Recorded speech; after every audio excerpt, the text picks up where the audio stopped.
ಆತನನ್ನ ತಮ್ಮ ಸುಪರ್ದಿಯಲ್ಲಿ ಇಟ್ಕೊಂಡು ನೇರವಾಗಿ ಕರ್ಕೊಂಡು ಬರ್ತಾ ಇದೆ ದೆಹಲಿಗೆ. ಇನ್ನೇನು ಕೆಲವೇ ಕ್ಷಣಗಳಲ್ಲಿ ಆತನನ್ನ ಕರೆದುಕೊಂಡು ಬರಲಾಗುತ್ತೆ.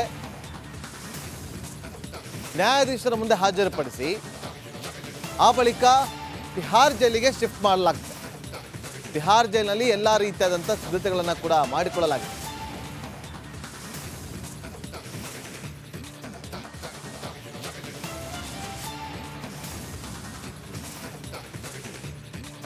ನೋಡಿ, 2011ರಲ್ಲಿ NIA ಒಂದು ಚಾರ್ಜ್ ಶೀಟ್ ಅನ್ನು ಸಬ್ಮಿಟ್ ಮಾಡಿತ್ತು.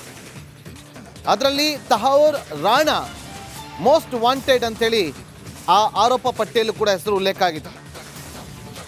ಡೇವಿಡ್ ಹೇಡ್ಲಿ ಸೇರಿದಂತೆ 6 ಜನರ ವಿರುದ್ಧ ಭಯೋತ್ಪಾದಕ ದಾಳಿಗಳನ್ನು ಯೋಜಿಸಿ ಅದನ್ನು ಕಾರ್ಯಗತಗೊಳಿಸಿದ ಆರೋಪವನ್ನು ಕೂಡ ಹೊರಿಸಲಾಗಿತ್ತು. ಆ ಆರೋಪ ಪಟ್ಟಿಯಲ್ಲಿ 134 ಸಾಕ್ಷಿಗಳ ಹೇಳಿಕೆಗಳು, 210 ದಾಖಲೆಗಳು, 106 ಇಮೇಲ್ಗಳನ್ನು ಸೇರಿದಂತೆ ಆ ಆರೋಪ ಪಟ್ಟಿಯಲ್ಲಿ ತಹೌರ್ ರಾಣಾ ಹೆಸರು ಕೂಡ ಸೇರಿತು.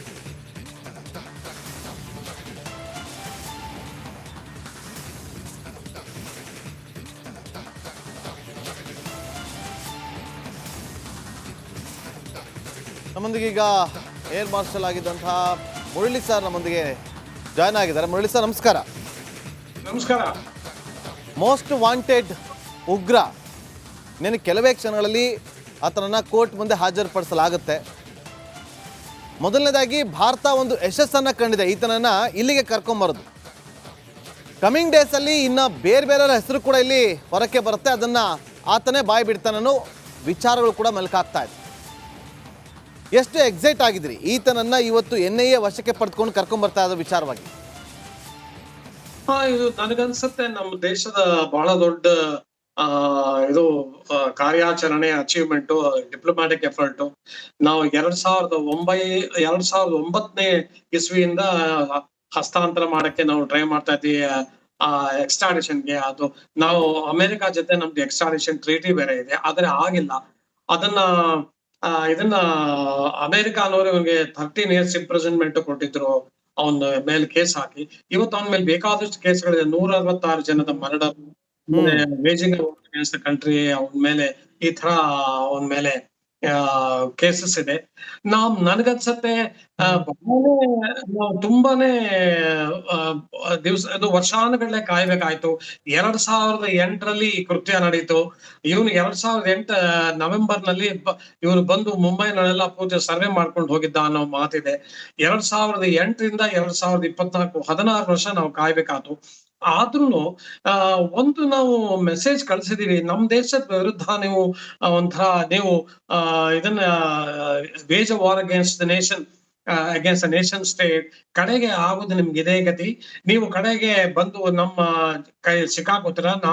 ನಾವು ಕೊಡುವಂತಹ ನಿಮ್ಮ ಪನಿಷ್ಮೆಂಟ್ ನಿಮಗೆ ಅದನ್ನ ನೀವು ತಗೊಳ್ಳೇಬೇಕು. ಅದನ್ನ ಬೇರೆ ಯಾವ್ದು ಗತಿ ಇಲ್ಲ. ಆದ್ದರಿಂದ ನಮ್ಮ ವಿರುದ್ಧ ನೀವು ತಿರುಗಿ ಬೀಳ್ದೇ ಇರೋದು ಒಳ್ಳೇದು ಅಂತ ನಾವು ಜಗತ್ತಿಗೆ ಒಂದು ಮೆಸೇಜ್ ಕಳ್ಸಿದೀವಿ. ಆದ್ರೂ ನನ್ಗನ್ಸುತ್ತೆ ನಾವು ಕೆಲವು ನಮ್ಮ ಇದನ್ನ ಡಿಪ್ಲೊಮ್ಯಾಟಿಕ್ ಎಫರ್ಟ್ಸ್ ನಾವು ಅಷ್ಟು ತೀವ್ರವಾಗಿ ಮಾಡ್ಲಿಲ್ಲ. ನೋಡಿ, ಇನ್ನೊಂದು ಬಹಳ ಮುಖ್ಯವಾದ ವಿಷಯ, ನಾ ಬೆಳಗ್ಗೆನೇ ವಿಷಯ ಹೇಳ್ತಾ ಇದ್ದೆ. ನಾವು ಇದೇ ಮಾತು ಜೋ ಬೈಡನ್ ಅಡ್ಮಿನಿಸ್ಟ್ರೇಷನ್ ಇದ್ದಾಗ್ಲೂ ಬಂದಿತ್ತು. ಆದ್ರೆ ಜೋ ಬೈಡನ್ ಅಡ್ಮಿನಿಸ್ಟ್ರೇಷನ್ ಇದ್ರ ಮೇಲೆ ಜಾಸ್ತಿ ಅವರು ಜೋರ್ ಹಾಕ್ಲಿಲ್ಲ, ಕಾಳಜಿ ವಹಿಸ್ಲಿಲ್ಲ ಅಂತ ಅನ್ನೋ ಮಾತು ಇದೆ. ಈಗ ಟ್ರಂಪ್ ಅಡ್ಮಿನಿಸ್ಟ್ರೇಷನ್ ಬಂದ್ಮೇಲೆ ಅವರು ಇದನ್ನ ಹಸ್ತಾಂತರ ಮಾಡಕ್ ಒಪ್ಕೊಂಡಿದ್ದಾರೆ. ಇವತ್ತು ನಾವು ಅದಕ್ಕೆ ಸಂತೋಷ ಪಡ್ಬೇಕು. ಯಾಕಂದ್ರೆ ಇದನ್ನ ಟ್ರಂಪ್ ಅಡ್ಮಿನಿಸ್ಟ್ರೇಷನ್ ನಮ್ಮ ದೇಶನ ಬಹಳ ಪ್ರಿಯವಾಗಿ ಕಾಣ್ತಾರೆ. ಅದು ನಮ್ಮ ಎರಡೂ ನಾಯಕರ ಮಧ್ಯೆ ಬಹಳ ಒಳ್ಳೆ ಇದಿದೆ, ಅಂಡರ್ಸ್ಟ್ಯಾಂಡಿಂಗ್ ಇದೆ ಅನ್ನೋ ವಿಷಯನೂ ಎಲ್ಲರಿಗೂ ಗೊತ್ತು. ಅಂದ್ರೆ ಅವರು ತಮ್ಮ ದೇಶದಲ್ಲಿ ಬಂದು ತೊಂದರೆ ಮಾಡೋ ಯಾರು ಇದನ್ನ ಭಯೋತ್ಪಾದಕರನ್ನು ಅವ್ರು ಬಿಡಲ್ಲ. ಅದೇ ತರ ಅವರು ನಮ್ಗೆ ಇವತ್ತು ಸಹಾಯ ಮಾಡಿ ಹಸ್ತಾಂತರ ಮಾಡಿ ಕಳ್ಸಿದ್ದಾರೆ. ಆದರೆ ಇದು ನಾವು ಎಲ್ಲಾ ಬಹಳ ದೊಡ್ಡ ಡಿಪ್ಲೊಮ್ಯಾಟಿಕ್ ವಿನ್ ಅಂತ ನಾವು ಹೇಳ್ಕೊಳಕ್ ಆಗಲ್ಲ. ಯಾಕಂದ್ರೆ 16 ವರ್ಷ ನಾವು ಕಾದಿದ್ದೀವಿ. ಆದರೆ ಈಗ ನಾವೇನ್ ಮಾಡ್ಬೇಕಾಗಿದೆ ಅನ್ನೋದು ನಾವು ನೋಡ್ಬೇಕು. ನಾವು ತಿಂಗಳಾನುಗಟ್ಲೆ ಇವನ್ನ ಟ್ರಯಲ್ ಮಾಡ್ಕೊಂಡು ಸುಮ್ನೆ ಇದನ್ನ ವಿಪರೀತ ಕಾಲ ವ್ಯರ್ಥ ಮಾಡೋ ಬದಲು ಫಾಸ್ಟ್ ಟ್ರ್ಯಾಕ್ ಕೋರ್ಟ್ ಅಲ್ಲಿ ಇವನ್ನ ಟ್ರಯಲ್ ಮಾಡಿ ಇವನ್ಗೆ ಕ್ಯಾಪಿಟಲ್ ಪನಿಷ್ಮೆಂಟ್ ನಾವು ಕೊಟ್ರೆ ಆಗ ನಮ್ಮ ದೇಶ ಯಾವ ಭಯೋತ್ಪಾದಕರನ್ನು ಬಿಡಲ್ಲ, ಎಲ್ಲಾರ್ಗು ಕಡೆಗೆ ಅವ್ರಿಗೆ ನೇಣೆ ಗತಿ ಅನ್ನುವಂತಹ ಒಂದು ಮೆಸೇಜ್ ನಾವು ಜಗತ್ತಿಗೆ ಕಳಿಸ್ತೀವಿ. ಮುರಳಿ ಸರ್ ನೋಡಿ, 2008ರಲ್ಲಿ 166 ಜನರ ಸಾವಿಗೆ ಕಾರಣಕರ್ತನಾಗಿದ್ದಂಥವನು ಈತ. ಅದರಲ್ಲಿ ಬಹಳ ಪ್ರಮುಖವಾದಂಥ ಪಾತ್ರವನ್ನು ವಹಿಸಿದ್ದ. ಹೆಡ್ಲಿ ಜೊತೆ ಸೇರಿಕೊಂಡು ಸಾಕಷ್ಟು ಬೇಹುಗಾರಿಕೆಯನ್ನು ಕೂಡ ನಡೆಸಿದ್ದ ಅಂತ ಒಂದಷ್ಟು ಚಾರ್ಜ್ ಶೀಟ್ನ ಪಾಯಿಂಟ್ಗಳಲ್ಲಿ ಉಲ್ಲೇಖ ಆಗಿರೋದನ್ನು ಗಮನಿಸಿದ್ವಿ. ಕೇವಲ ಅದೊಂದೇ ಅಟ್ಯಾಕ್ ಅಲ್ಲ, ಇಂಡಿಯಾ ಗೇಟ್ ಕೂಡ ಇವರ ಟಾರ್ಗೆಟ್ ಆಗಿತ್ತು. ಭಾರತದ ಬಹುತೇಕ ಪ್ರಮುಖ ಸ್ಥಳಗಳು ಕೂಡ ಇವರ ಟಾರ್ಗೆಟ್ ಆಗಿತ್ತು. ಈಗ ಈತನನ್ನು ಕರ್ಕೊಂಬಂದ ಬಳಿಕ ಜೈಲಿಗೆ ಕಳಿಸ್ತಾರೆ ಮತ್ತು ಕಸ್ಟಡಿಗೆ ತಗೋತಾರೆ. ವಿಚಾರಣೆಗಳು ಹೇಗೆ ನಡೆಯುತ್ತೆ? ವಿಚಾರಣೆ ವೇಳೆ ಏನೆಲ್ಲ ಇನ್ನೂ ಒಂದಷ್ಟು ಮಾಹಿತಿಗಳು ಹೊರಕ್ಕೆ ಬರುವಂಥ ನಿರೀಕ್ಷೆ ಇದೆ ಅಂತ? ಅದೇ ಇನ್ನಷ್ಟು ಮಾಹಿತಿಗಳು ಬರೋ ನಿರೀಕ್ಷೆ ಇದೆ. ಆದರೆ ಎಲ್ಲಾರ್ಗೂ ಗೊತ್ತು ಈ ರಾಣಾನ ಅಷ್ಟು ಅವನ ಪೂರ್ತಿ ಬ್ರೇಕ್ ಮಾಡೋದು ಬಹಳ ಕಷ್ಟ ಅಂತ ಎಲ್ಲರಿಗೂ ಗೊತ್ತು. ಅವನು ಏನು ಒಪ್ಕೋತಾನೆ, ಏನು ಒಪ್ಕೊಳ್ಳಲ್ಲ ಅನ್ನೋದು ಇನ್ನೂ ದೊಡ್ಡ ಯಕ್ಷ ಪ್ರಶ್ನೆ. ಅವನು ಎಲ್ಲಾನು ಮಾತುಗಳನ್ನ ಅವನು ಬಿಟ್ಟು ಕೊಟ್ಬಿಡ್ತಾನೆ ಅನ್ನೋ ಮಾತು, ಅದನ್ನು ಅದನ್ನ ನಾವು ಈಗ ಸದ್ಯದಲ್ಲಿ ನಂಬೋದು ಸ್ವಲ್ಪ ಕಷ್ಟ. ಇನ್ನೊಂದು ಬಹಳ ಮುಖ್ಯವಾಗಿ ಏನು ಅಂದ್ರೆ, ಇವನು ಪಾಕಿಸ್ತಾನ್ ISI ಆಮೇಲೆ ಭಯೋತ್ಪಾದಕರ ಗುಂಪಿನ ಮಧ್ಯ ಲಷ್ಕರ್-ಎ-ತಾಯಿಬಾ ಮಧ್ಯ ಒಂದು ಗೋ ಬಿಟ್ವೀನ್ ಆಗಿದ್ದ ಅನ್ನೋ ಒಂದು ಮಾತು ಬಂದಿದೆ. ಯಾಕಂದ್ರೆ ಇವನ್ಗೆ FBI ನವರು ಅರೆಸ್ಟ್ ಮಾಡಿ ಒಂದು ಸ್ಟೇಟ್ಮೆಂಟ್ ತಗೊಂಡಾಗ ಆಗ ಈ ಮಾತೆಲ್ಲ ಬಂದಿದೆ. ಅಂದ್ರೆ ಇವನು ISI ಆಮೇಲೆ ಇಂದ ಏನು ಸಹಾಯ ತಗೊಂಡು ಅದನ್ನ ಲಷ್ಕರ್-ಎ-ತಾಯಿಬಾ ಕೊಡ್ತಾ ಇದ್ದ ಅನ್ನೋ ಒಂದು ಮಾತಿದೆ. ಅವನು ಅಷ್ಟು ಸುಲಭವಾಗಿ ಇವತ್ತು ಬಿಟ್ಕೊಡ್ತಾನ? ನಂಗೆ ISI ನಲ್ಲಿ ಯಾರು ಸಹಾಯ ಮಾಡಿದ್ರು? ಪ್ರಶ್ನೆ ಅದಾಗಿತ್ತು ಮುರಳಿ ಸರ್. ಒಂದು ಕಡೆ ISI ನಂಟು, LET ಜೊತೆ ಕೂಡ ಈತ ನಿರಂತರವಾಗಿ ಸಂಪರ್ಕವನ್ನ ಇಟ್ಟುಕೊಂಡಿದ್ದ ಅಂತೇಳಿ, ಜೊತೆಗೆ ಈತನಿಗೆ ಹಣ ಸಂದಾಯ ಎಲ್ಲಿಂದ ಆಗ್ತಾ ಇತ್ತು, ಇದೆಲ್ಲವೂ ಕೂಡ ಈಗ ತನಿಖೆಯ ಸಂದರ್ಭದಲ್ಲಿ ಹೊರ ಬರುವಂತ ಸಾಧ್ಯತೆಗಳು ಇದೆಯಾ? ಯಾಕಂದ್ರೆ 2008ಕ್ಕಿಂತ ಮುಂಚೆ ನಡೆದಿರುವಂತ ಬೆಳವಣಿಗೆಗಳು, ಈಗ ಅದು ಹೇಗೆ ಪತ್ತೆ ಹಚ್ಚೋದಕ್ಕೆ ಸಾಧ್ಯ ಆಗುತ್ತೆ ಅಂತ? ಈಗ ಪತ್ತೆ ಹಚ್ಚೋದು ಸುಲಭ ಅಲ್ಲ. ಯಾಕಂದ್ರೆ ಟೆರರ್ ಫಂಡಿಂಗ್ ಯಾವ ತರ ಆಯ್ತು ನೀವೇ ಹೇಳಿದ್ರಲ್ಲ, ಟೆರರ್ ಫಂಡಿಂಗ್ ಯಾವ ತರ ಆಯ್ತು ಅಂತ ಅವನು ನಿಜವಾಗ್ಲೂ ಬಾಯ್ ಬಿಡ್ತಾನ ಗೊತ್ತಿಲ್ಲ. ಅವನು ISI ನಲ್ಲಿ ಯಾರು ಸಹಾಯ ಮಾಡಿದ್ರು ಅಂತ ಹೇಳ್ತಾನ ಗೊತ್ತಿಲ್ಲ. ಆಮೇಲೆ ನಾನು ಇದರ ಜೊತೆಗೆ ಲಷ್ಕರ್-ಎ-ತಾಯಿಬಾ ಯಾವ ಭಯೋತ್ಪಾದಕರ ಕಮಾಂಡರ್ ಜೊತೆಗೆ ಯಾವ ತರ ನನ್ನ ಕಾಂಟ್ಯಾಕ್ಟ್ ಇತ್ತು ಅಂತ ಹೇಳ್ತಾನ ಅದು ಗೊತ್ತಿಲ್ಲ. ಇವನು ಏನ್ ಹೇಳ್ತಾನೆ ಅನ್ನೋದು ಈಗ ಸದ್ಯದಲ್ಲಿ ನಮ್ಗೆ ಏನು ಹೇಳಕ್ಕಾಗಲ್ಲ. ಆದರೆ ನಮ್ಮ ಇನ್ವೆಸ್ಟಿಗೇಟಿವ್ ಏಜೆನ್ಸೀಸ್ ಅವನ್ನ ಬಾಯ್ ಬಿಡ್ಸಕ್ ಅವನ್ನ ಪ್ರಯತ್ನ ಮಾಡ್ತಾರೆ. ಆದರೆ ಪೂರ್ತಿ ಇದಕ್ಕೆ ರೀಕನ್ಸ್ಟ್ರಕ್ಟಿಂಗ್ ದ ಸೀನ್ ಅಂತ ಏನ್ ಹೇಳ್ತಾರೆ, ಅದು ಮಾಡೋದು ನನ್ನ ಅಭಿಪ್ರಾಯದಲ್ಲಿ ಬಹಳ ಕಷ್ಟ. ಆದ್ರೆ ನಾವು ಬರೇ ರೀಕನ್ಸ್ಟ್ರಕ್ಟಿಂಗ್ ದ ಸೀನ್ ಮಾಡ್ಕೊಂಡೇ ಹೋಗೋದ್ ಬದಲು ಇವನು ಭಯೋತ್ಪಾದಕರ ಕಿಂಗ್ ಇವನ ಪೂರ್ತಿ ನಿರ್ದೇಶನದಲ್ಲೇ ಅಷ್ಟೆಲ್ಲ ದೊಡ್ಡ ಕಾಂಡ ನಡೆದೋಯ್ತು ಬಾಂಬೆಲಿ ಅಂತ ಎಲ್ಲ ಚೆನ್ನಾಗಿ ಅದನ್ನ ಎಲ್ಲಾರ್ಗೂ ಗೊತ್ತು. ಅದಕ್ಕೆ ಇವತ್ತು ವಿಟ್ನೆಸ್ಸು ಇದ್ದಾರೆ, ಬೇಕಾದಷ್ಟು ಎವಿಡೆನ್ಸು ಇದೆ. ಆ ಪುರಾವೆ ಮೇಲೆ ಇವನ್ಗೆ ಸೀದಾ ಕ್ಯಾಪಿಟಲ್ ಪನಿಷ್ಮೆಂಟ್ ಕೊಟ್ಟು ಯಾವ ತರ ಕಸಬನ್ನ ನಾವು ಗಲ್ಲಿಗೆ ಹಲ್ಸೋದು ಆ ತರ ಇವನ್ ಗಲ್ಲಿಗೆ ಹಚ್ಚೋದು ಒಳ್ಳೇದು. ಇಲ್ಲ ನಾವು ಇಲ್ಲ ಪೂರ್ತಿ ವಿಷಯ ಎಲ್ಲ ಕಂಡಿಡ್ದು ಬಿಡ್ತೀವಿ, ಹಂಗ್ ಮಾಡ್ತೀವಿ ಹಿಂಗ್ ಮಾಡ್ತೀವಿ ಅಂತ ನಾವು ಬೆಂತಟ್ಕೊಂಡು ಹೋಗೋದು ಈ ಸಂದರ್ಭದಲ್ಲಿ ನನಗನ್ಸತ್ತೆ ಸ್ವಲ್ಪ ಕಷ್ಟನೇ. ಅದನ್ನ ಮಾಡಬಾರ್ದು ನಾವು. ಇವನು ಸಿಕ್ಕಿದಾನೆ, ಇವನು ಅಬೂಜಿಂದಲೂ ಸಿಕ್ಕಿದಾನೆ, ಇವನು ಸಿಕ್ಕಿದಾನೆ. ಯಾರ್ಯಾರು ಒಟ್ಟು ಇದರಲ್ಲಿ ಭಯಂಕರವಾದ ಕಾಂಡ ಏನ್ ನಡೆದು 26/11 ಏನು ಅದ್ರಲ್ಲಿ ಯಾರು ಭಾಗವಹಿಸಿದ್ರು, ಯಾರು ತೆರೆಮರೆಯಲ್ಲಿ ಯಾರಿದ್ರು, ISI ನವರು ಯಾರಿದ್ರು, ಲಷ್ಕರ್-ಎ-ತಾಯಿಬಾ ಅಲ್ಲಿಂದ ಯಾರಿದ್ರು, ಅದನ್ನ ಇವನು ಬಿಟ್ಕೊಟ್ರೆ ಬಹಳ ಒಳ್ಳೇದು.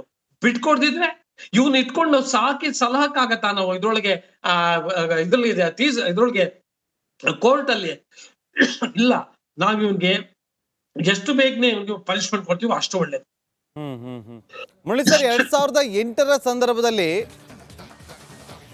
ಅವತ್ತು 166 ಜನ ಅಟ್ಯಾಕ್ ಅಲ್ಲಿ ಮೃತಪಡ್ತಾರಲ್ಲ, ಆ ಸಂದರ್ಭದಲ್ಲಿ ತಾವು ಯಾವ ಭಾಗದಲ್ಲಿದ್ರಿ? ಅವತ್ತಿನ ದಿನವನ್ನ ಇವತ್ತು ಮೆಲ್ಕ್ ಹಾಕ್ಬೋದಾ ನಮ್ಮೊಂದಿಗೆ?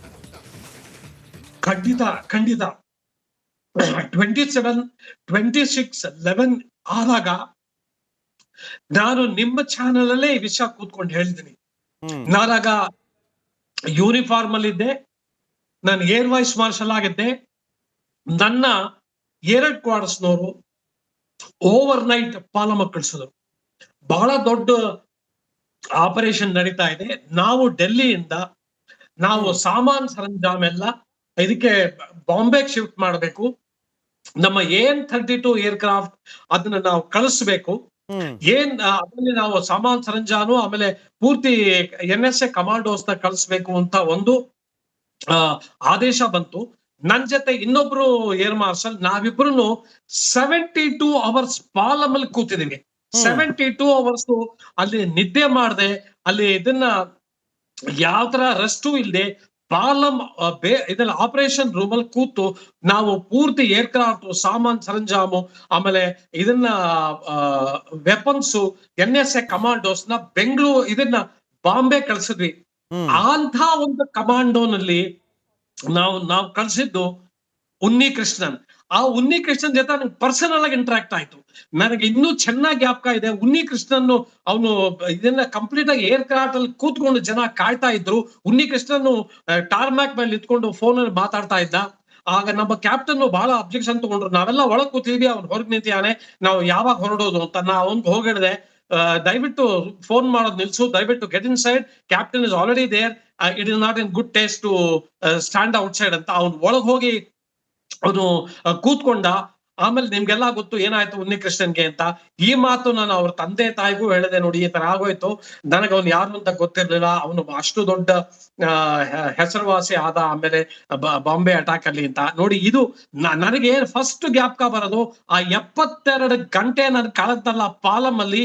ಅದನ್ನ ಏರ್ ವೈಸ್ ಮಾರ್ಷಲ್ ಇದನ್ನ ವಿದೌಟ್ ಯಾವ ತರನು ಇದನ್ನೇ ನಿದ್ದೆ, ಊಟ, ತಿಂಡಿ ಯಾವುದನ್ನು ಯೋಚನೆ ಮಾಡದೆ, ಫಸ್ಟ್ ಅಂಡ್ ಫಾರ್ಮೋಸ್ಟ್ ನಾವು ನಮ್ಮ ಯೋಧರನ್ನ ಕಳಿಸ್ಬೇಕು ಬಾಂಬೆಗೆ. ಅವ್ರನ್ನ ಪೂರ್ತಿ ಭಯೋತ್ಪಾದಕರನ್ನ ಪೂರ್ತಿ ಅವ್ರನ್ನ ನಿರ್ನಾಮ ಎಲಿಮಿನೇಟ್ ಮಾಡ್ಬೇಕು ಅನ್ನೋದು ಒಂದೇ ಒಂದು ಗೋಲು. ಅದೊಂದೇ ನಮಗ್ ಗೋಲ್ ಕೊಟ್ಟಿದ್ದು. ಅದನ್ನ ನಾವು ತುಂಬಾ ಚೆನ್ನಾಗಿ ಮಾಡಿದ್ವಿ. ಉನ್ನಿ ಕೃಷ್ಣನ್ ಅವರನ್ನ ನೆನಪಿಸಿದ್ರಿ ಈಗ ಮುರಳಿ ಸರ್. ಯಾಕೆಂತಂದ್ರೆ ನೋಡಿ, ಇವತ್ತು ತುಂಬಾ ಜನ ಅವರ ಪುಸ್ತಕಗಳನ್ನ ಓದ್ತಾ ಬರ್ತಾರೆ. ನೋಡಿ, ನೀವು ಕೂಡ ಒಂದು ಆಪರೇಷನ್ ಅಲ್ಲಿ ಕೂಡ ಭಾಗಿಯಾಗಿದ್ರಿ. 72 ಗಂಟೆ ನಿಮಗೆ ಒಂದೊಂದು ಸೆಕೆಂಡ್ ಕೂಡ ತುಂಬಾ ಇಂಪಾರ್ಟೆಂಟ್ ಆಗಿತ್ತು. ಒಂದೊಂದು ವೆಪನ್ ಅನ್ನ ಕೂಡ ಅಲ್ಲಿಗೆ ಸಾಗಿಸೋದು, ಒಬ್ಬೊಬ್ಬ ಯೋಧರನ್ನ ಕೂಡ ಅಲ್ಲಿಗೆ ಶಿಫ್ಟ್ ಮಾಡೋದು, ಎಷ್ಟು ರಿಸ್ಕ್ ಇತ್ತು ಅವತ್ತಿನ ಸಂದರ್ಭದಲ್ಲಿ. ಈ ಘಟನೆ ಆದ ಬಳಿಕ NIA ಯಾವ ಹಂತದಲ್ಲಿ, ಯಾವ ಆಯಾಮದಲ್ಲಿ ತನಿಖೆಯನ್ನ ನಡೆಸ್ತು, ಅದರ ಬಗ್ಗೆ ಮಾಹಿತಿ ಹಂಚ್ಕೋಬೋದಾ? ನಾವು ಆಗ ಯಾವಾಗ ನಮಗೆ ಒಂದು ಆಪರೇಷನ್ಸ್ ರೂಮ್ ಸೆಟಪ್ ಮಾಡಿದ್ರು ಪಾಲಂ ಅಲ್ಲಿ, ನಾನು ಇನ್ನೊಬ್ರು ಆಪರೇಷನ್ಸ್ ಕಡೆಯಿಂದ ಇನ್ನೊಬ್ರು ಏರ್ ವೈಸ್ ಮಾರ್ಷಲ್, ನಾವಿಬ್ರು ಆಪರೇಷನ್ಸ್ ರೂಮ್ ನ ಕಮಾಂಡ್ ಮಾಡ್ತಾ ಇದ್ವಿ, ಪೂರ್ತಿ ಅದನ್ನ ಮ್ಯಾನ್ ಮಾಡ್ತಾ ಇದ್ವಿ. ಆಗ ನಮಗೆ ನಮಗೆ ಗೊತ್ತಿದ್ದ ವಿಷಯ, ನಮ್ ಬಾಂಬೆನಲ್ಲಿ ಬಹಳ ಭಯಂಕರವಾದ ಕಾಂಡ ನಡೆದೋಗಿದೆ, ಒಂದು ಕೃತ್ಯ ನಡೆದೋಗಿದೆ, ಅದ್ರಲ್ಲಿ ತುಂಬಾ ಜನ ಸತ್ತಿದ್ದಾರೆ. ಆಮೇಲೆ ಇವತ್ತು ಭಯೋತ್ಪಾದಕರು ಆರಾಮಾಗಿ ಓಡಾಡ್ಕೊಂಡಿದ್ದಾರೆ. ಆಮೇಲೆ ತಾಜ್ ಹೋಟೆಲ್ ಅಲ್ಲಿ ಅವರು ಪೂರ್ತಿ ಅವರು they have taken over the Taj hotel. ಅವ್ರನ್ನ ನಾವು ನ್ಯೂಟ್ರಲೈಸ್ ಮಾಡ್ಬೇಕು. ಆಮೇಲೆ ಶಬಾದ್ ಹೌಸ್ ಅಲ್ಲಿ ಇದನ್ನ ನಾವು ನ್ಯೂಟ್ರಲೈಸ್ ಮಾಡ್ಬೇಕು. ಅದನ್ನ ನಾವು ಹೆಲಿಕಾಪ್ಟರ್ ಆಮೇಲೆ AN-32 ಏರ್ಕ್ರಾಫ್ಟ್ ಇಂದ ಅವ್ರನ್ನ ನಾವು ಏರ್ ಡ್ರಾಪ್ ಮಾಡ್ಬೇಕು, ಅವ್ರನ್ನ ಕೆಳಗಿಳಿಸ್ಬೇಕು. ಇದೇ ಒಂದು ನಮ್ಗೆ ಟಾಸ್ಕ್ ಇತ್ತು. ಆದ್ರೆ ನನ್ನ ಸ್ಪೆಸಿಫಿಕ್ ಟಾಸ್ಕ್ ಏನು, ಅದಕ್ಕೆ ಬೇಕಾದಂತ ಪೂರ್ತಿ ಸರಂಜಾಮ ಎಲ್ಲ ಪೂರ್ತಿ ಪಾಲಮಲ್ಲಿ ಬಂದಿಳಿತು. ಆಮೇಲೆ NSA ಕಮಾಂಡೋಸ್ ಬಂದಿಳಿದ್ರು. ಅವರು ಪ್ರತಿಯೊಬ್ಬರನ್ನು ಚೆಕ್ ಮಾಡಿ, ನಿಮ್ಮ ಹತ್ರ ವೆಪನ್ಸ್ ಇದೆಯಾ, ನೀವೇನ್ ಮಾಡ್ಬೇಕು, ನೀವು ಅಲ್ಲಿ ಎಲ್ಲಿ ಹೋಗ್ತೀರಾ, ನೀವ್ ಏನ್ ಮಾಡ್ತೀರಾ, ಅವ್ರ ಪ್ರತಿಯೊಬ್ಬರನ್ನು ಬ್ರೀಫ್ ಮಾಡಿ ಪ್ರತಿಯೊಬ್ಬರನ್ನು ಏರ್ ಕ್ರಾಫ್ಟ್ ಅಲ್ಲಿ ಕೂಡಿಸಿ ಅವ್ರನ್ನ AN-32 ಏರ್ ಕ್ರಾಫ್ಟ್ ಇಂದ ಬಾಂಬೆ ಕಳ್ಸೋದು ನನ್ನ ಇದು ಜವಾಬ್ದಾರಿ ಆಗಿತ್ತು. ನಾನು ಆಲ್ಮೋಸ್ಟ್ ಹೋಲ್ ಡೇ ನಾನು ಟಾರ್ಮ್ಯಾಕ್ ಅಲ್ಲೇ ನಿಂತಿದ್ದೆ. ಆಮೇಲೆ ಜನ ಬರ್ತಾ ಇದ್ರು, ಒಳಗೆ ಏರ್ ಕಾರ್ಡ್ ಹತ್ಕೊಂಡು ಹೋಗ್ತಾ ಇದ್ರು. ಅವ್ರ ಹತ್ರ ಎಲ್ಲ ಪೂರ್ತಿ ಎಕ್ವಿಪ್ಮೆಂಟ್ ಇದೆಯಾ, ಏನೇನ್ ಅವ್ರು ಕೊಡ್ಬೇಕು, ಅವರ ಸಸ್ಟೆನೆನ್ಸ್ ಏನೇನ್ ಬೇಕು ಅಂತ ಅದಿದ್ಯಾ, ಅದನ್ನ ಪೂರ್ತಿ ಪಾಲಮಿಂದ ಎಲ್ಲ ಬರ್ತಾ ಇತ್ತು. ನಾವ್ ಏರ್ ಫೋರ್ಸ್ ನವರಾಗ ಪೂರ್ತಿ ನಾವು ಅವ್ರಿಗೆ ಬೇಕಾಗಿರುವಂತ ಊಟ, ತಿಂಡಿ, ನೀರು ಎಲ್ಲಾನು ಅರೇಂಜ್ ಮಾಡಿದ್ರು. ಏರ್ ಫೋರ್ಸ್ ಕಡೆಯಿಂದ ಅರೇಂಜ್ ಆಗಿತ್ತು, ಉಳಿದಿದ್ದೆಲ್ಲ ಆರ್ಮಿ ಕಡೆಯಿಂದ ಅರೇಂಜ್ ಆಗಿತ್ತು. ಈ ತರ ನಾವು ಒಟ್ಟಿಗೆ NSA, ಆರ್ಮಿ, ಏರ್ ಫೋರ್ಸ್ ನ ಕೋಆರ್ಡಿನೇಟ್ ಮಾಡ್ಬೇಕಾಗಿತ್ತು. ಆಮೇಲೆ ಪ್ರತಿಯೊಂದು ಏರ್ ಕಾರ್ಡ್ಗೂ ಕ್ಲಿಯರೆನ್ಸ್ ತಗೊಂಡು ನಾವು ಬಾಂಬೆ ಕಳಿಸ್ಬೇಕಾಗಿತ್ತು. ಇದು ಬಹಳ ವಿಪರೀತ ಭಯಂಕರವಾದ ಟಾಸ್ಕ್. ಇದು ಬಹಳ ವಿಪರೀತ ಸಿಕ್ಕಾಬಡೆ ಅಗ್ರೆಸಿವ್ ಟಾಸ್ಕ್ ಇದು. ಆದ್ರೆ ನಾನು ನನ್ನ ಸ್ನೇಹಿತ ಇನ್ನೊಬ್ಬ ನಾವಿಬ್ರು ಒಟ್ಟಿಗೆ ಸೇರ್ಕೊಂಡು ಇದನ್ನ ಬಹಳ ಅದ್ಭುತವಾಗಿ ಕೆಲಸ ಮಾಡಿದ್ವಿ. ಅದಕ್ಕೆ ನನ್ ಕಮೆಂಡೇಶನ್ ಸಿಕ್ತು. ಅದಕ್ಕೋಸ್ಕರ ಇದರಿಂದ ಚೀಫ್ ಆಫ್ ಏರ್ ಸ್ಟಾಫ್ ಇಂದ ಈ 3 ದಿವಸಕ್ಕೋಸ್ಕರ ಇದು ನಂದು ಕಡೇ ಲಾಸ್ಟ್ ಅಟೆಂಪ್ಟ್. ಇದು ಒಂದ್ ವರ್ಷ ಇತ್ತು ನನ್ಗೆ ರಿಟೈರ್ ಆಗಕ್ಕೆ. ಅದಕ್ಕಿಂತ ಮುಂಚೆ ಆಗಿದ್ದಂತ ಇದು ಒಂದು ಅದ್ಭುತವಾದ ಘಟನೆ. ನನಗೆ 26/7 ಅಂದ್ರೆ ಇದು ಜ್ಞಾಪಕ ಬರುತ್ತೆ. ಆಮೇಲೆ ನಂದು ಎನ್ಕೌಂಟರ್ ಉನ್ನಿಕೃಷ್ಣನ್ ಜೊತೆ ಜ್ಞಾಪಕ ಬರುತ್ತೆ. ನನಗೆ ಆ ಉನ್ನಿಕೃಷ್ಣನ್ ಯಾರು ಅಂತ ಗೊತ್ತಿರ್ಲಿಲ್ಲ ಆಗ. ಆ ಉನ್ನಿಕೃಷ್ಣನ ಸ್ವಲ್ಪ ನಾನು ದನಿ ಏರ್ಸಿ ಮಾತಾಡ್ಬೇಕಾಯ್ತು. ನೀನು ಹೊರಗೆ ನಿಂತಿದ್ ತಪ್ಪು, ನೀನು ಒಳಗೆ ಹೋಗಿ ಕೂತ್ಕೋಬೇಕು, ಇದನ್ನ ಕ್ಯಾಪ್ಟನ್ ಕೂತಿರುವಾಗ ನೀನ್ you have no business standing outside ಅಂತ ಹೇಳ್ಬೇಕಾಯ್ತು.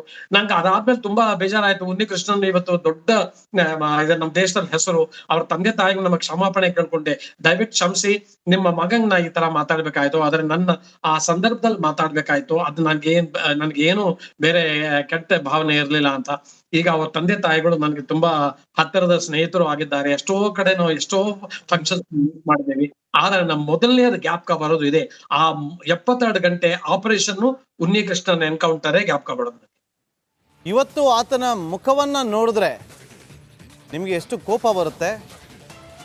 ಯಾಕೆಂದ್ರೆ ಕಸಬಾ ಬಗ್ಗೆ ನೀವು ಮಾತಾಡ್ತಾ ಇದ್ರಿ.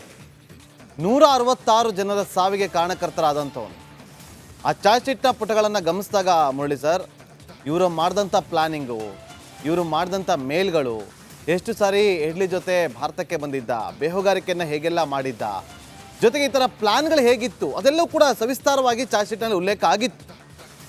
ಇವತ್ತು ಆತ ಭಾರತಕ್ಕೆ ಬರ್ತಿದ್ದಾನೆ. ಕಡೆಯದಾಗ ಏನು ಹೇಳೋದಕ್ಕೆ ಬಯಸ್ತೀರಿ? ನೋಡಿ, ಎಂಥ ಪ್ಲಾನಿಂಗ್ ಇವ್ರದ್ದು ಅಂದ್ರೆ, ಅವ್ರು ಪೂರ್ತಿ ಬಾಂಬೆನಲ್ಲಿ ಎಲ್ಲಾ VAVP ಟಾರ್ಗೆಟ್ಸ್ ಎಲ್ಲ ಟಾರ್ಗೆಟ್ ಮಾಡಿ ಇದು ಮಾಡಿದ್ರು. VAVP ಪಾಯಿಂಟ್ಸ್ ಎಲ್ಲ ಟಾರ್ಗೆಟ್ ಮಾಡಿದ್ರು. ಆಮೇಲೆ ಅವ್ರಿಗೆ ಎಲ್ಲಿ ಜಾಸ್ತಿ ಜನ ಇದ್ದಾರೋ ಅಲ್ಲಿ ಅವರು ಇದನ್ನ ಇಂಡಿಸ್ಕ್ರಿಮಿನೇಟ್ ಫೈರಿಂಗ್ ಇಂದ ಜನನ್ನ ಸಾಯಿಸ್ಬೇಕು. ಅವ್ರದ್ದು ಒಂದೇ ಗೋಲು, ಎಷ್ಟು ಜನ ಸಾಧ್ಯವಾಗುತ್ತೋ ಅಷ್ಟು ಜನ ಸಾಯಿಸ್ಬೇಕು ಅನ್ನೋದು ಒಂದೇ ಗೋಲೇ ಹೊರತು ಬೇರೆ ಏನು ಇರ್ಲಿಲ್ಲ. ಅದು ಯಾವ ತರ ಪ್ಲಾನಿಂಗ್ ಮಾಡಿ ಯಾವ ತರ ಮಾಡಿದ್ದಾರೆ ಅನ್ನೋದನ್ನ ನಮ್ಗೆ ಚೆನ್ನಾಗ್ ಗೊತ್ತು. ಆದ್ರೆ ಇದು ನಮ್ಮ ದೇಶದ ಒಂದು ಇತಿಹಾಸದಲ್ಲಿ ಬಹಳ ಬಹಳ ಇದು ದುರ್ದಿನ. ಇದು ಇಷ್ಟು ದೊಡ್ಡ ಮಟ್ಟದಲ್ಲಿ ಜನನ್ನ, ಪಾಪ ಎಲ್ಲ ಇನ್ನೋಸೆಂಟ್ ಪೀಪಲ್ ನ ಟಾರ್ಗೆಟ್ ಮಾಡಿ ಅವ್ರನ್ನ ಸಾಯಿಸಿದ್ರು. ಎಷ್ಟೋ ಜನ ಪೊಲೀಸ್ ಆಫೀಸರ್ಸ್ ಅವರ ಪ್ರಾಣ ಕಳ್ಕೊಂಡ್ರು. ಇವತ್ತಿನವರೆಗೂ ನಾವು ಪೊಲೀಸ್ ಆಫೀಸರ್ಸ್ ನ ಜ್ಞಾಪಕ ಮಾಡ್ಕೋತೀವಿ. ಅವರು ಈ ತರ ಬಾಂಬೆಲ್ ಅಟ್ಯಾಕ್ ಆಗಿದೆ ಅಂತ ಕೇಳಿದ ತಕ್ಷಣ ಅವರು ಒಂದು ನಿಮಿಷನೂ ಇದನ್ನ ಯೋಚನೆ ಮಾಡದೆ ತಮ್ಮ ಯೂನಿಫಾರ್ಮ್ ಹಾಕೊಂಡು ಅವರು ಇದನ್ನ ಟೆರರಿಸ್ಟ್ ನ ಫೇಸ್ ಮಾಡಕ್ಕೆ ಹೋಗಿದ್ದಾರೆ. ಅಂತ ಬಾಂಬೆ ಪೊಲೀಸ್ ವಿಷಯ ಇನ್ನೇನ್ ಹೇಳಕ್ ಸಾಧ್ಯ. ಅವರು ಇದು ವಿಪರೀತ ಬ್ರೇವ್ ಹಾರ್ಟ್ಸ್ ಅವರು. ಆದ್ರೆ ಅವ್ರು ಎಷ್ಟೋ ಜನ ಅದ್ರೊಳಗೆ ಅವರು ಇದನ್ನ ಪ್ರಾಣ ಕಳ್ಕೊಂಡ್ರು. ಆದ್ರೆ ಅದನ್ನ ಆ ತರ ತಿರ್ಗಾ ಒಂದು ಭಯಂಕರವಾದ ಕೃತ್ಯ ಇನ್ನೊಂದ್ಸರಿ ಆಗ್ಬಾರ್ದು. ನೋಡಿ, ಅದಕ್ಕೆ ಆಗಕ್ಕೆ ಎಷ್ಟೋ ಕಾರಣಗಳಿದೆ. ಅದ ಆಕ್ಚುಲಿ ಈಗ ಸದ್ಯದಲ್ಲಿ ಆ ಕಾರಣಗಳನ್ನ ನಾವು ನಿಜವಾಗ್ಲೂ ಅದ್ರ ವಿಷಯ ಯೋಚನೆ ಮಾಡ್ಬಾರ್ದು. ನಾವು ಸ್ವಲ್ಪ ಆ ಟೈಮಲ್ಲಿ ತುಂಬಾ ನಾವು ಒಂಥರ ಲ್ಯಾಕ್ಸ್ ಆಗಿದ್ವಿ ಅಂತಾನು ಅನ್ಸತ್ತೆ. ಎಷ್ಟೋ ಸಾರಿ ನಾವೆಲ್ಲ ಕೂತ್ಕೊಂಡು ಮಾತಾಡುವಾಗ ಇದೇ ಬರುತ್ತೆ, ನಾವು ತುಂಬಾ ಲ್ಯಾಕ್ಸ್ ಆಗಿದ್ವಿ, ನಾವು ಅವ್ರನ್ನ ಒಳಗ್ ಬಿಟ್ಬಿಟ್ವಿ, ಅವ್ರು ಬಂದು ಇದನ್ನ ಸಹಿ ರೂಟಿಂದ ಬಂದು ಅವಳು ಆರಾಮಾಗಿ ಒಳಗ್ ಬಂದ್ರು, ನಾವು ಅವ್ರನ್ನ ಬಿಡಬಾರ್ದಾಗಿತ್ತು, ಅವ್ರು ನಮ್ಮ ಇಂಟೆಲಿಜೆನ್ಸ್ ಚೆನ್ನಾಗಿರ್ಬೇಕಾಯ್ತು. ಈಗ ಏನ್ ಬೇಕಾದ್ರೆ ಹೇಳ್ಕೋಬಹುದು ಇಷ್ಟೆಲ್ಲ ಆದ್ಮೇಲೆ. ಆದ್ರೂ ಕೆಲವು ವಿಷಯಗಳಲ್ಲಿ ಅದಾದ್ಮೇಲೆ ನಾವು ಟೈಟ್ ಮಾಡಿದೀವಿ. ಬೇಕಾದಷ್ಟು ನಮ್ದು ಸೆಕ್ಯೂರಿಟಿ ಇದನ್ನ ಆಪರೇಟರ್ಸ್ ಎಲ್ಲ ಟೈಟ್ ಮಾಡಿದೀವಿ. ನಮ್ ಜಾಯಿಂಟ್ ಸೆಕ್ಯೂರಿಟಿ ಟೀಮ್ ಮಾಡಿದೀವಿ. ಇವತ್ತು ಇಂಟೆಲಿಜೆನ್ಸ್ ಒಬ್ರಿಗೊಬ್ರ ಜೊತೆ ಹಂಚ್ಕೋತೀವಿ. ಆಮೇಲೆ ಎಲ್ಲಾ VAVP ಪಾಯಿಂಟ್ಸ್ ಮೇಲೆಲ್ಲ ನಾವು ನಮ್ದು ಇದನ್ನ ಸೆಕ್ಯೂರಿಟಿ ಟೈಟ್ ಮಾಡಿದೀವಿ. ಆದ್ರೆ 166 ಜನ ಬಹಳ ಇನ್ನೋಸೆಂಟ್ಸ್ ನಮ್ ದೇಶದಲ್ಲಿ ಬಾಂಬೆಲಿ ಅವ್ರನ್ನ ಎಷ್ಟು ಬರ್ಬರವಾಗಿ ತರ ಹತ್ಯೆ ಮಾಡಿದ್ದು ಬಹಳ ಭಯಂಕರವಾದ ಕೃತ್ಯ ನಮ್ಮ ದೇಶದಲ್ಲಿ. ಇವತ್ತು ಆ ಕೃತ್ಯನ ಪೂರ್ತಿ ಪ್ಲಾನ್ ಮಾಡಿ ಇಂಪ್ಲಿಮೆಂಟ್ ಮಾಡಿದ್ದ ಮನುಷ್ಯ ನಮ್ಗೆ ಸಿಕ್ಕಿದಾನೆ. ಈಗ ನಾವು ಅವನ್ನ ಇಟ್ಕೊಂಡು ಸಾಕಿ ಸಲಹಬಾರದು ಅಷ್ಟೇ. ನಮ್ದು ಅದು ಒಂದೇ ಒಂದು ಇದನ್ನ ಕಳಕಳಿಯ ವಿನಂತಿ ಗೌರ್ಮೆಂಟ್ಗೆ. ಅವನ್ನ ಇದನ್ನ ಜೈಲಲ್ಲಿ ಇಟ್ಕೊಂಡು ಸಾಕು ಸಲಹಬೇಡಿ. ಅವ್ನ್ ಕೆಲಸ ಮಾಡಿದಾನೆ ಅಂತ ಗೊತ್ತು, ಎಷ್ಟು ಸಾಧ್ಯವಾಗುತ್ತೋ ಅಷ್ಟು ಇನ್ಫಾರ್ಮೇಶನ್ ತಗೊಳ್ಳಿ. ಆಮೇಲೆ capital punishment, and capital punishment ಇಡೀ ಜಗತ್ಗೆ ಗೊತ್ತಾಗ್ಬೇಕು. ಇವನು ನಮ್ಮ ದೇಶದ ಮೇಲೆ ಬಂದು he waged war, today he's no more ಅಂತ ಒಂದು ಮೆಸೇಜ್ ಹೋಗ್ಲೇಬೇಕು. ನಮ್ಮ ದೇಶದ ಸರ್ಕಾರ ಅದ್ ಮಾಡತ್ತೆ ಅಂತ ನಾನು ಅನ್ಕೊಂಡಿದ್ದೀನಿ. ಎಕ್ಸಾಕ್ಟ್ಲಿ, ನೀವು ಹೇಳಿದ್ರಲ್ಲ ಸಾಕಿ ಸಲಹಬಾರ್ದು ಅಂತೇಳಿ ಮುರಳಿ ಸರ್.